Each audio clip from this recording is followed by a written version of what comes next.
Kutumvira no kugareza Imana biri muri kamere ya muntu kandi bimusaziyemwo ni ibintu bitabura guhuzwa cyane n'ivyago vyagiye biba kwisi nk'umwuzuro gihe ca Nowa, umuriro kuri Sodoma na Gomora n'ibindi vyago vyagiye bigwira isi nka nyamugigimo zikomeye.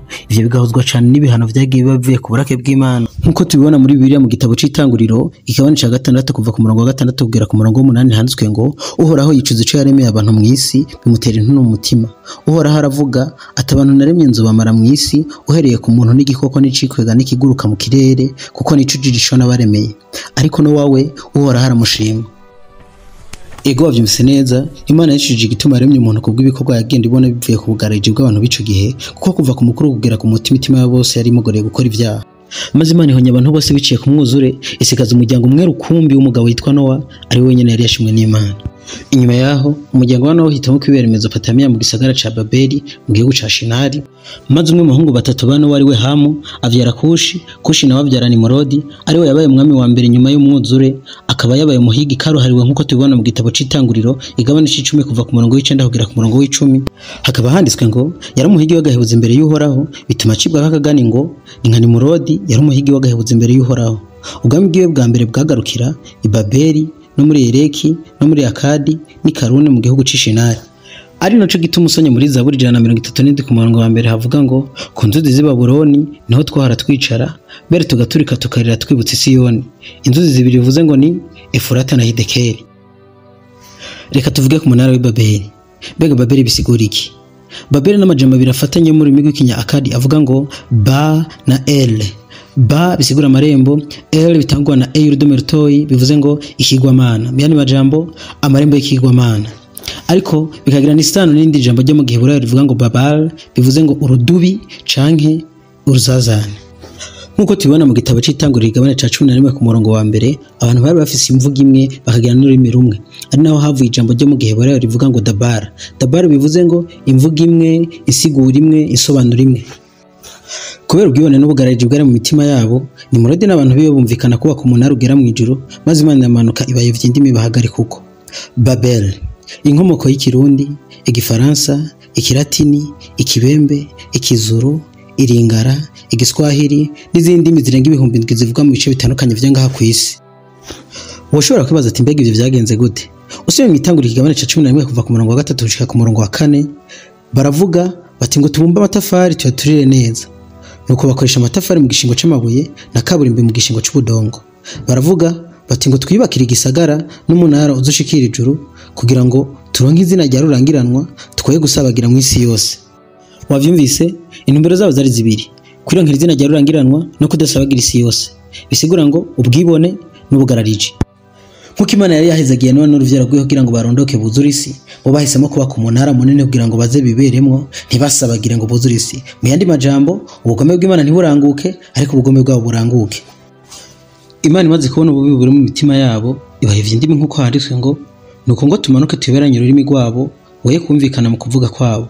Nuko Uhoraho abasabagiriza mu isi yose, baca baheba kubaka ca gisagara. Tubisanga mu Itanguriro igabane ca 11 umurongo w'indwi gushika ku murongo w'8. Aho ushobora kwibaza, mbega bari gushobora gushika mu ijuru biciye kubaka umunara ugizwe n'amatafari n'ikaburimbi? Eka habe namba, kuko ijuru ari iyindi si itaboneka iboreshejwe n'amaso, n'iyindi dimension. Kuko ijuru udashobora kuribonesha amaso cyangwa ugendeye n'umubiri, ahubwo uva mu mubiri, impwemu akaba ari igenda. Reka dufate akarorero. Muri Leta Zunze Ubumwe z'Abarabu mu gisagara ca Dubai hari umunara witwa Burj Khalifa upima metero 838. Muri Arabie Saoudite bakaba bariko bubaka umunara kuva muri 2013 witwa Jeddah Tower uzopima kilometero. Ariko muri yo yose nta namwe barabuka n'ivyijiji vy'ijuru. Ariko n'ubundi aho ni hafi kuko indege zamaze ca hejuru iyo minara, ariko nta nimwe irigerera buko ahantu hari ijuru. Yewe n'ibihugu by'ibihanga nka Leta Zunze Ubumwe za Amerika canke Uburusiya vyama vyarongese bigenda juru ku yandi masi, nta nakimwe kirigera kirabuka ijuru. Bivuze ngo nimba Nimurodi n'ubwoko bwiwe bari gushobora gushika mu ijuru biciye ku munara wubakishijwe amatafari n'ikaburimbi, twahovye baye vyoroshe twogenda ibigendariro canke tukagenda n'indege. Bivuze ngo umunara bari bubatse mu mitima yabo wari muremure gusumba bari wubakishije amatafari n'ikaburimbi, kuko ijuru udashobora kuribonesha amaso canke ugendeye n'umubiri, ahubwo uva mu mubiri, impwemu akaba ari igenda. Mbega Nimurodi yarakuriye abo bantu akaba yarahagarirwa ubugararije ni mu ntoki.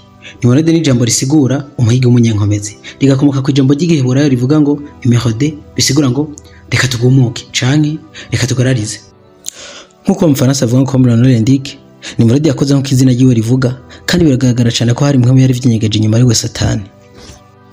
The Book of Jesha ni igitabo kivuga ku mateka aramvuye wo mugabo Nimurodi, aho kivuga aho yakura ingufu kugira ngo ashobore kubarurangira ngo mujye no guhiga nkuko.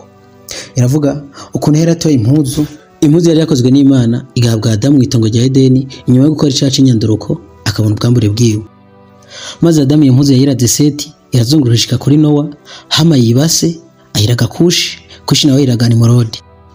Iyo niyo yatumye ibikoko byose bimucira bugufi maze acika umuhigi rurangira nkuko tubibona ngo yari umuhigi wagahebuza mu maso y'Imana. Ushaka kubisoma mu buryo bwiramvuye urashobora gusoma The Book of Jesha cyangwa igitabo cya Yashari.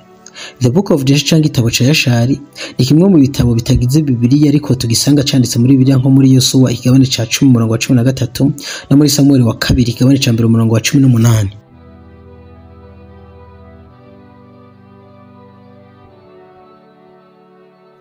Nimurodi uwo niyo kwizera kwa Freemasons bita bose bubakira ubuntu gukomokako kuko bose bahuriye kubaka no gukora ibintu bihushanye n'ubugome bw'Imana.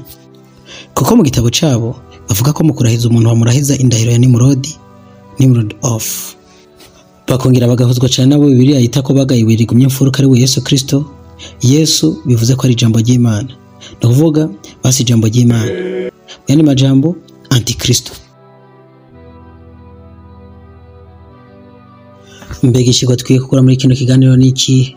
Ikigwa dukwiye gukora muri kino kiganiro no gukurikiza ijambo nk'uko Imana iba yarivuze, nk'uko muri Yesu ikigabane cya 1:8 havuga ngo ibiri muri ico gitabo cy'ibyagizwe ntuzu bikure mu kanwa kawe, ariko uze wamubirimbura ku murango no mwijoro kugira ngo ubone kwitondera ivyanditswemo byose n'ivyo bizogenda neza ukagira amahirwe.